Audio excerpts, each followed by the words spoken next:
G'day friends, welcome to Inktober 21. Today's piece is called Modern Royalty, and these are just my cute little hipster, bohemian, they're just my little modern royalties. So I'm using the swatch dolls principle today. I just wanted to talk about a few things, a few of the techniques that I use, or a few of the things that I do to achieve the look of the pieces that I'm doing, and just give you a few tips to help you out if this is what you're experimenting with and what you kind of want to try your hand at. So my first tip is to use a very heavy cardstock, because if you're going to go in with as much water as I go in with, you don't want to have your page warping and buckling too much. Sometimes I like that look, like if I'm using the what's it called, the Tomoe River paper. I have Tomoe River paper inserts, and I actually really like the crinkly feeling of that. I was inspired by Ali Brown to do that, because she does amazing like watercolor plopping is what she calls it in her Tomoe River inserts, and it's such a tangible, like, crinkly page. I don't know, it just kind of adds to the experience of flipping through your journals. But for something like this that's a finished piece that's probably going to be scanned or reinterpreted digitally, I do like to keep that page pretty flat. So I tend to go in with a lot of water and like really saturate the page, because I don't tape the page down to minimize that warping, just because I'm lazy. I don't want to do that. I need to use a heavier cardstock. So I've linked the paper below if you want to try this one. It's very, very durable.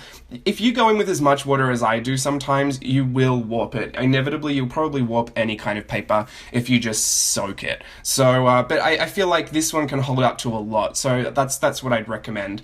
A lot of the other techniques that I use are all very simple in essence, but I don't know, maybe if you haven't thought about it, or maybe you're just experimenting still and you're still trying to figure out how to get that look. The ink is important as well. I like to use this specific ink. I've also linked it below because it stays black when I spread it. A lot of the ink mixes might have some like blues in there, or they might have some greens in there, and when you start adding a lot of water, they'll separate. The pigments and the dyes and everything will separate, and you'll get kind of a colored kind of a black, a colored kind of grey, which is fine too. But for this Inktober, I wanted everything to be really black and white. I wanted the greys to be a very neutral grey. And if anything, when I look at this, sometimes the grey looks a little cool and sometimes it looks a little warm. So that's why I like this ink in particular. I'll be honest, I haven't tried a billion different inks, but I found one that works pretty well, so I just kind of stuck with it, So yeah, another thing you want to do when you're trying to achieve like layers is you want to let the first layer dry. Now sometimes I'll let it dry naturally, and that'll leave a lot of the ink pooling how it is, providing you don't tip the page or bounce it around a lot. The way that you lay the ink in there will dry in a really kind of natural way. If you keep spreading it around like I'm doing there, and keep adding water and keep moving it as it's drying, you'll get a very flat kind of a color. So you can see that dress, the swatch doll right on the left, she's got a very flat looking grey dress, and that's just because I spread that ink around and made sure that it was very, very flat and that it would dry like that. But I encourage you to play with adding a lot of water and then just dipping the ink in there and letting it kind of pool around and explode through the water. Let it kind of dry naturally and see what happens. Because those are really interesting effects too, and I feel like when you're playing with water, you really want to see that you've been playing with all that water. I do anyway. Another fun thing to do is add little embellishments, and add them in ways that you typically don't, or maybe you've been practicing your botanical drawings or your Zentangling. Try adding some of that stuff in there. I like to go really heavy contrast in a lot of different ways. So maybe the colors I like to contrast, like the tones, I like some to be very dark greys and some to be very light greys. But because this is a very neutral kind of grey piece, there's not really heavy blacks in this. It really lends itself well to adding in black details, and there's a nice contrast between the flat kind of soft looking shapes and figures that are on the page and the black details. So just think about that when you're trying to pull out certain accents, keeping the contrast very high with either your colors or the styles. If you're doing really, really thin, spindly lines, add in some really thick graphic strokes, and you'll find some really nice, interesting things happening with the balance of your image when you do that.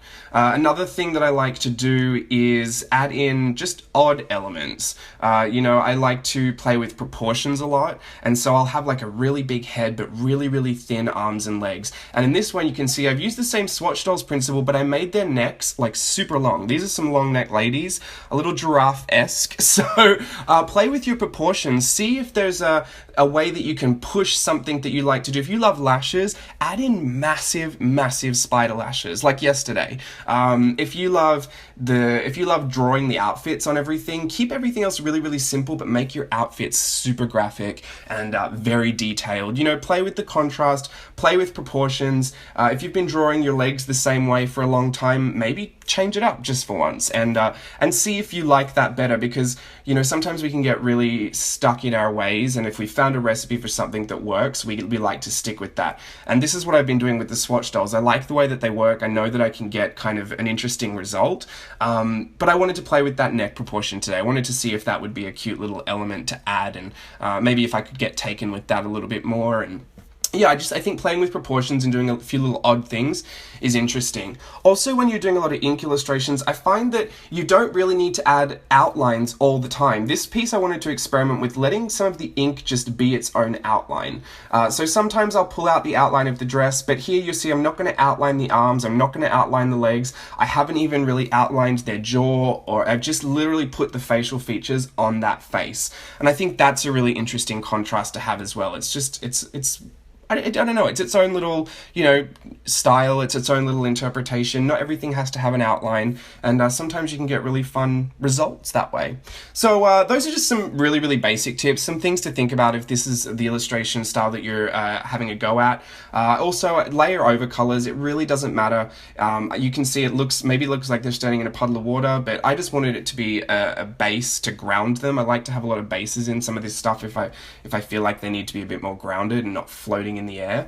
But yeah, if you're keeping it all loose, a lot is forgiving. So I encourage you not to over design, not to overdraw, and just experiment with a few weird details that you maybe haven't before and see where that takes you. So here's some close-ups, and thanks for watching. Bye.